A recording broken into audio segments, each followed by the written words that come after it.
Hi everybody, Ken here. Happy National Train Day to you all. May 9th, doing my video as promised for National Train Day. And what we're going to do today is going to show you a bunch of railroad related items, primarily from the Reading Railroad in Reading, Pennsylvania, because my grandfather worked there for many a long years. But before we begin, I'd like to shout out to all my new subscribers. Yeah, I picked up a few subscribers the last few days. Thank you guys for subscribing. I hope you enjoy my channel, and I really appreciate you subscribing and stopping by. So what I'd like to do, I'd like to talk a little about the Reading Railroad. If you forgive me, I have some notes that I had to jot down on it. But Reading Railroad, yeah, they operated from 1924 to 1976. They were primarily known for their anthracite hauling. They would provide coal to a lot of places, and later on had provided some passenger service, and yeah, merged into Conrail in 1976, and that was pretty much the end of it, unfortunately. But at the time, you know, back in the day, they were actually building their own locomotives. Around 1904, supposedly, it was the largest railroad shop in America at the time, and very popular and big company back in the day. So yeah, I mean, I'd like to shout out to the Reading Railroad. Now, this is your typical, could be an engineer or could be a maintenance away worker, but yeah, it's a pretty cool statue there that I have, made out of bronze. And if you look closely, you notice that he's holding an oil can. Now, that was maybe for lubricating the wheels on the locomotive, or also the switches they used to lubricate. And yeah, there we go. There's the actual oil can, inherited from my grandfather there, and pretty cool piece there. So like I said, so you know, Reading Railroad was primarily known for hauling anthracite coal, that is, which I know what a lot of you guys are going to say. I must have been a heck of a bad guy for Christmas, but we'll leave that alone for now. Get back to the story. But yeah, anthracite coal. They were known for primarily hauling, and tons of it through the years and years. And also, to your right, my left of me, I happen to have a switch, authentic Dressel switch signal, which is from the railroad.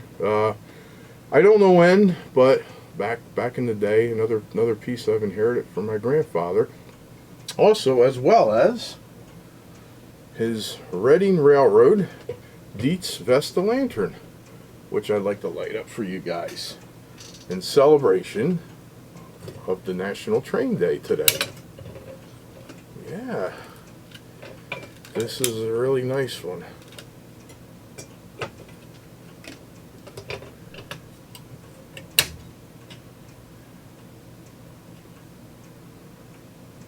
There we go. There we have it. So, after, upon some time, they also decided to do passenger service too. They had a train called the Reading Crusader. It was a really beautiful streamlined train. And we have the conductor. All aboard. Another bronze piece that I happen to have that I like to share with you guys. So yeah, so stick around, and what we're going to do is we're going to give you a little glimpse of my model railroading. Have a couple layouts that are actually works in progress, and as well as the Reading Crusader, a model of the streamlined train from back in the day. Stay tuned. This is one of my N-scale layouts that I'm currently working on. It's sort of a work in process, but what I'll do is I'll give you a close-up of it.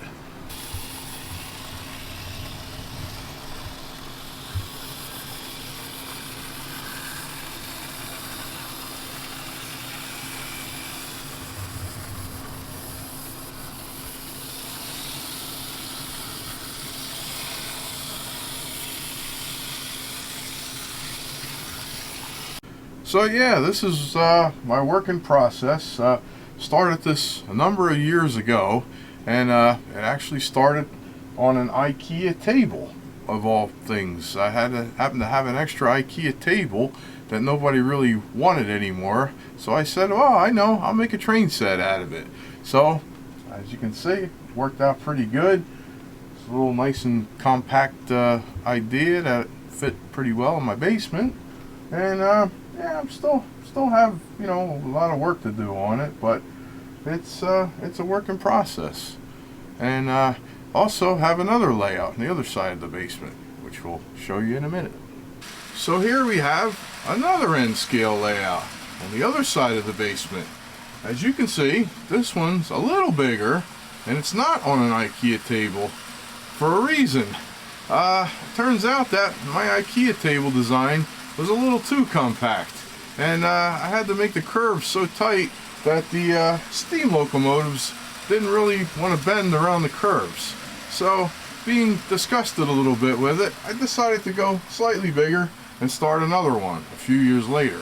But as you can see, this is a little bit more of a working process. But be that as it may, the track runs much better, and it's better for steam locomotives. The other one's okay for the diesels for some reason, and the trolleys and so forth, but the steam engines don't like it. So here we have it.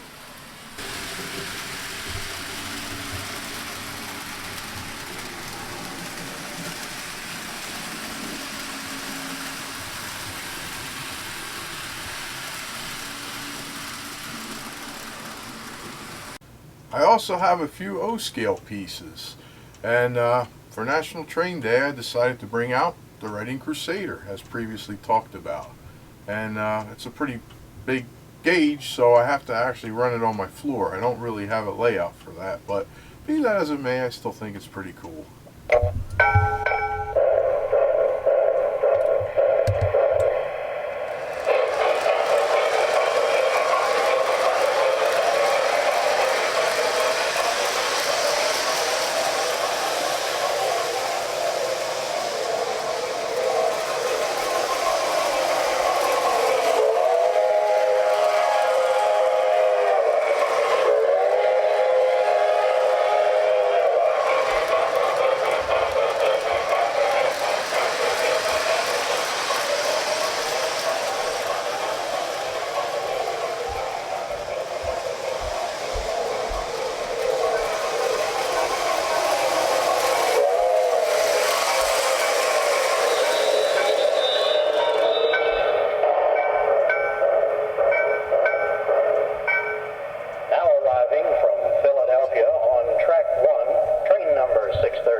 One final layout I'd like to share with you guys is my ceiling layout. It's an ON30 layout, and it was built a few years ago. Goes around the top of the ceiling, and what we'll do is we'll give you guys a ride, first perspective. Hope we don't fall off. Hang on, and thank you for watching. Everybody stay safe. Thank you for my new subscribers, and we'll see you again real soon. Bye bye.